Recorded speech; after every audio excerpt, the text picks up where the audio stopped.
ٹیاری bureau chief اعجاز بگیو ٹیاری میں خبر شامل کرتے ہیں۔ آل پاکستان کلرک ایسوسی ایشن ایپکا سندھ کے رہنماؤں مقبول حسین مہر عباس میمن نے D G health office Hyderabad کے افسران ملازمین کے خلاف سوشل میڈیا پر بغیر کسی تصدیق تحقیق و ثبوت کے جھوٹا گمراہ کن مواد وائرل کرنے کے خلاف شدید احتجاج کیا۔ ایپکا سندھ کے صوبائی صدر مقبول حسین مہر عباس میمن اور دیگر رہنماؤں نے حال ہی میں میڈیا سے گفتگو کرتے ہوئے کہا کہ چند شرپسند عناصر دانستہ طور پر D G health office Hyderabad کے افسران و عملے کو بدنام کر کے ناکام سازش کر رہے ہیں۔ انہوں نے کہا D G health office Hyderabad کے افسران اسٹاف سرکاری پالیسیوں کے تحت ایمانداری سے اپنے فرائض انجام دے رہے ہیں، جبکہ بغیر ثبوت کے جھوٹی خبریں پھیلانا ایک قابل سزا جرم ہے۔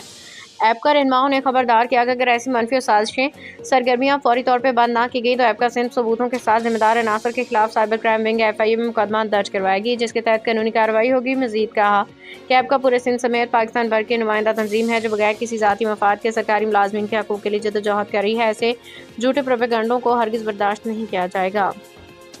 یہ بہتر گال نہ ہے۔ اساں پنجے دوستن صحافین کے یا گزارش کریوں تا ہکڑی شے جی تصدیق کرے اہڑیوں خبروں ہلائیں تے اوے خبروں جے صحیح ہوجن۔ ہن میں کا بھی شے میں اہڑی صداقت کونے۔ ہی ہکڑو کو بلیک میل جو ٹولو ہے جو کہ دوستن صحافین کے قابو کریو خبروں ہلائیں۔ اساں ان شے جی پرزور مذمت کریوں تا اہڑیوں خبروں اساں جا دوست صحافی اساں جا بہترین دوست ہیں صحافی ان خبرن کے بے بنیاد کیو ونے